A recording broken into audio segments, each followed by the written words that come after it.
Oke guys, assalamualaikum warahmatullahi wabarakatuh. Warahmatullahi wabarakatuh.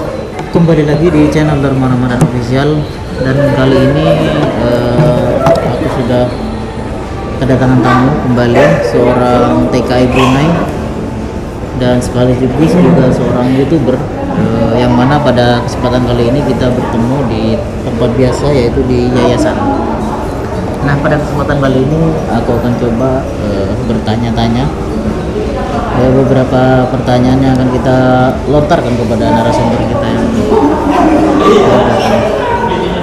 Pertama, kita perkenalkan dulu nama dan asalnya dari mana. Oke, thank you atas waktunya ya. Terima kasih. Dan untuk channel Dharma Ramadan Official, kenalkan, nama saya Eka Rahman. Ada channel juga, ada TikToknya juga, dan sudah nama aja kan. Kota. asalnya dari Jawa Tengah. Kalau kalian tahu Banyumas, nah itu kota saya.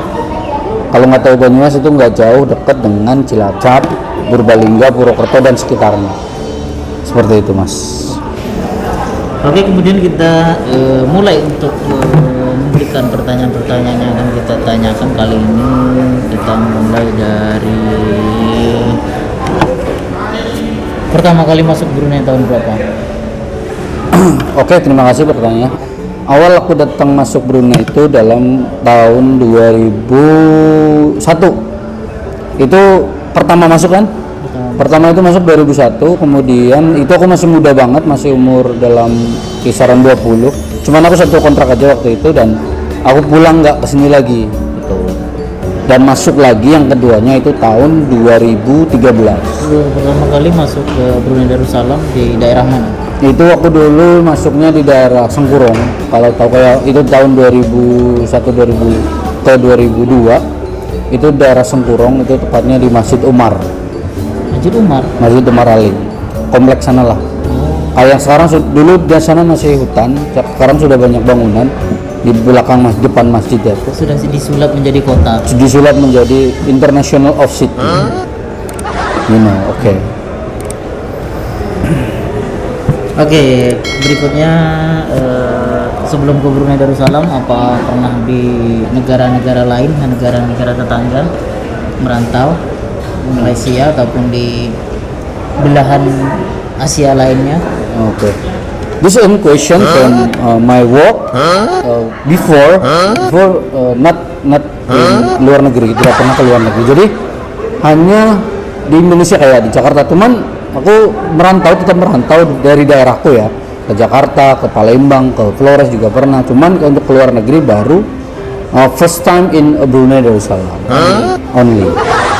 Pokoknya aku pertama kali merantau itu cuman ke Brunei Darussalam, nggak ada negara lain. Kalau untuk masih satu Indonesia itu pernah juga. Cuman kalau untuk this a country is Brunei, then first in Brunei. Bukan pilihan ya untuk ke Brunei, memang ya apa ya, hanya mudah, cari yang termudah gitu dari beberapa pilihan gitu. Termudah itu ke Brunei karena masih negara Melayu, negara tetangga, dan bahasanya nggak jauh beda dengan bahasa Indonesia. Terus adatnya juga nggak terlalu jauh, tapi memang ada sebagian yang berbeda, different. Tapi kan kalau misalkan tujuannya karena kemudahan, lebih mudah itu kayaknya di Malaysia, karena di Malaysia kan kita walaupun nggak ada paspor ilegal kita bisa masuk. Kenapa nggak pilih Malaysia? Kenapa pilihnya Brunei Darussalam? Oke, alasan itu. Jadi memang gini, aku mau ini bukan membandingkan ya, tapi waktu itu memang ada bukan tawaran sih, enggak, bukan kayak ada yang ngajak gitu, saudara gitu ke Brunei, terus tetangga ngajak ke Malaysia gitu.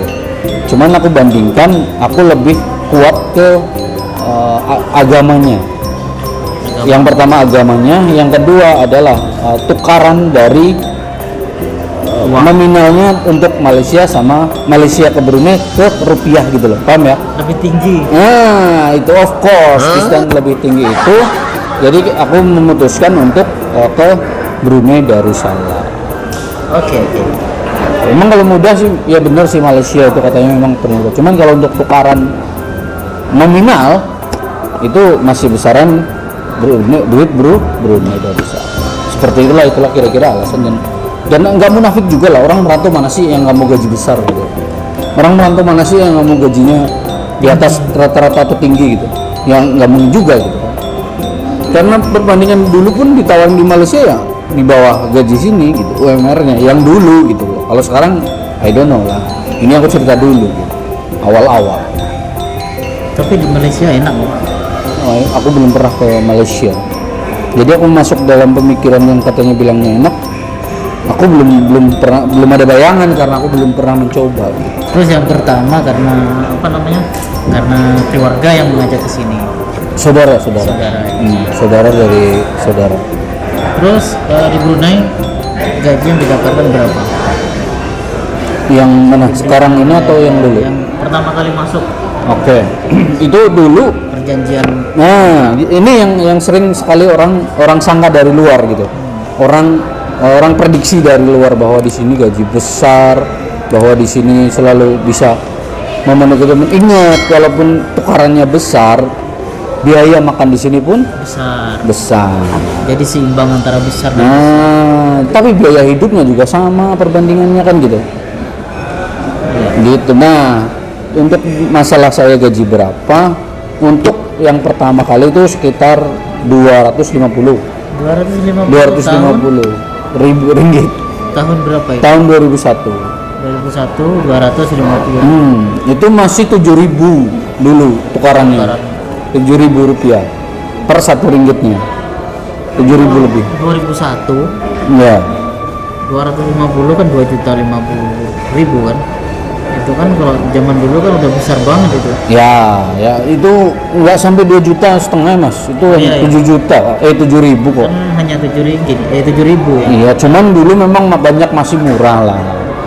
Dulu banyak, memang nasi katuk dari zaman dulu pun 1 ringgit. Cuman ada bagian kayak ayam, kayak sayuran yang naik sedikit-dikit gitu. Kalau dulu ayam masih murah. Bahkan ada yang 1 ekor itu cuman harganya 2 ringgit lebih saja gitu. Kalau sekarang udah sampai 6 ringgit. Sekarang 6 ringgit, 4 ringgit. Nah, sekarang ya itulah perbedaannya di situ aja sih. Kalau untuk nasi katuk dari sekarang sampai dulu nggak ada perubahan. Nggak ada perubahan, 1 ringgit gitu. Cuman yang membedakan adalah besar kecilnya. Oke, kemudian berapa lama sudah kerja di negara Brunei Darussalam? Total. Kalau terhitung dari total itu kan yang 2009 2002 ya. 2001. Kan satu kontrak 2 tahun. 2 tahun. Dari 2003. Itu berarti 2003 ya. 2003 itu udah tahun. Terus campur yang sekarang dari 2013 sampai sekarang. 2021. Sampai 2021. Mungkin kisaran baru 8 tahunan ya. 8 tahun. 8 tahunan. Nah, dari waktu yang sekian lama 8 tahun itu apa saja yang sudah diperoleh di kampung? Gini, Saya bangun madrasah ataupun masjid. sebenarnya gini ya, memang dari dulu dulu kan awal-awal kesini tuh potongan ya Mas ya. Potongan itu 1 tahun itu istilahnya hanya untuk balik modal. Bayar modal yang bayar dari segi itu dipotong untuk biaya modal gitu. Biaya modal sama untuk ngirim orang tua dulu gitu. Jadi gajian nih potong dibuat makan di sini, buat kirim lagi. Jadi kayak berputar aja duit gini. Iya, kayak istilahnya kayak roda berputar tapi nggak ada yang nyantol gitu. Iya, jadi ya tetap kayak gitu. Nggak bisa lebih, nggak bisa kurang lah. Nah, intinya pas muter gitu. Ya alhamdulillah lah bisa kebeli, kayak motor dulu kebeli. Motor sama handphone sih yang dari yang awal pertama itu beli motor bebek lah biasa. Tapi alhamdulillah baru motor baru ambil baru itu harga dulu aku beli yang aku beli apa ya? Bukan. Apa itu? Jupiter 2008. Pas 2001 aku beli Supra malah. Supra Double X. Tahu? Itu 2001 baru. Kopling ya. Of course. Itu Supra Double X keren dulu.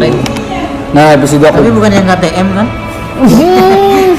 Original Honda. Alhamdulillah bisa kebeli. Jadi itu aja sih Mas yang tercapaian tertinggi lah. Aku sih beli iPhone 5. Tapi kebeli apa enggak itu? Kebeli tapi nggak bisa pakai. Akhirnya aku jual lagi.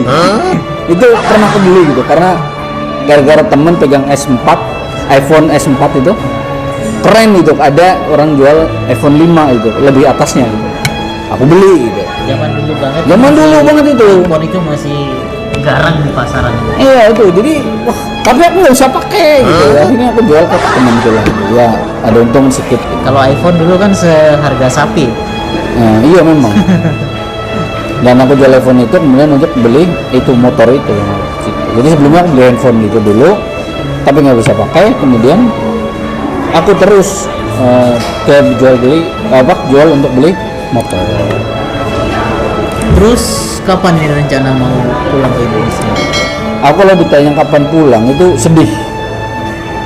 Lebih sedih lagi kalau ditanya kapan kawin. Sedih ya mas, sebenarnya sedih banget gitu. Kalau ditanya kapan pulang, sebenarnya sedih.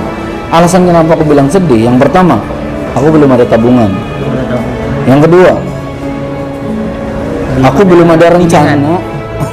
Aku belum ada rencana atau sesuatu untuk kembali mendapatkan income dari tenaga kah, pikiran kah, gitu loh. Maksudnya kayak bekerja gitu. Belum ada rencana apa-apa gitu. Jadi kalau untuk ditanya pulang ya sementara nunggu ngumpul modal dulu atau membereskan semuanya dulu gitu. Jadi bener-bener lagi di fase tidak mau pulang dulu gitu. Bukannya nggak bersyukur ya dengan apa yang aku punya, yang aku dapat gaji berapa itu, bukan aku. Cuman untuk permasalahan menyelesaikan ini yang belum ketemu gitu. Siap. Iya, ibaratkan bahasanya itu kayak catur. Jalan tiba-tiba mati gitu loh. Itu hidup itu kayak gitulah. Jadi pokoknya nggak tahu lah. Ya intinya kayak rezeki sih udah ada yang ngatur, memang betul. Hidup itu dibawa rileks aja karena dari rezeki, jodoh, mati semua udah diatur, ya kan? Iya. Cuman kan manusia sikapnya sifatnya hanya berusaha. Masalah dapat nggak dapatnya kan yang di atas gitu. Tinggal bagaimana kita mendekati yang di atas. Gitu. Istilahnya di sini yang di atas adalah Allah Subhanahu wa taala. Begitu. Gitu, Mas. Apakah aku kurang semangat? Semangat untuk menjalani hidup, bersyukur. Tapi di sini kita satu lagi, yaitu kita hanya berusaha. Kalau belum dikasih ya, walaupun kan berdoanya juga kadang gitu. Cuman ya berusahanya tetap, doanya juga kadang gitu. Cuman kalau belum ditakdirkan atau didapatkan, masalah itu ya belum selesai gitu. Ya karena memang aku percaya dan aku pasrahkan aja sama yang aku buat hidup, aku mati dia karena dia, aku hidup karena dia. Ya kayak gitulah kira-kira. Ada pertanyaan lain? Pertanyaan terakhir kita sebelum kita. Janganlah, masih lama ini. Coba sampaikan pesan-pesan yang ingin diberikan kepada keluarga di rumah. Untuk keluarga atau teman? Untuk keluarga, teman, dan saudara semua yang ada di Indonesia. Ayo untuk teman-teman, untuk teman-temanku yang ada di rumah di Indonesia, terutama yang melihat nanti video ini, tolong pikirkan kembali apakah kalian mau berangkat ke luar negeri, apalagi masalah Brunei ya. Intinya kita bersyukur di rumah lah. Untuk keluargaku yang di rumah tenang aja, aku di sini baik-baik aja dan aku yang penting di sini sehat. Untuk masalah maju dan enggaknya aku serahkan semua pada yang di atas, Allah Subhanahu wa taala. Karena aku yakin suatu saat itu akan sukses, kita akan bangkit lagi menjadi manusia yang kuat. Gitu. Ada pertanyaan lain? Sampaikan salam selamat hari raya karena kita ini masih suasana hari raya kan. Oke. Udah. Selamat hari raya untuk teman-teman yang merayakan. Semoga di tahun raya ini menjadi pribadi tahun yang lebih baik, pribadi yang bersih, hapus dari segala dosa, maafkan dosa-dosanya, bersih kosong-kosong, dan minta maaf apabila ada perkataanku disengaja atau nggak disengaja yang mungkin menyakiti hati teman-teman, ya minta maaf. Oke guys, jadi sampai di sini dulu pertemuan kita kali ini mengenai berbagai pengalaman dan juga informasi-informasi mengenai TKI di negara Brunei Darussalam. Apabila ada pertanyaan-pertanyaan ataupun saran yang ingin kalian sampaikan, silakan disampaikan di kolom komentar, dan juga jangan lupa dibantu juga channelnya agar terus berkembang dengan informasi-informasi menarik lainnya dengan cara like, komen, dan subscribe. Oke, sampai di sini dulu. Selamat siang dan sampai jumpa.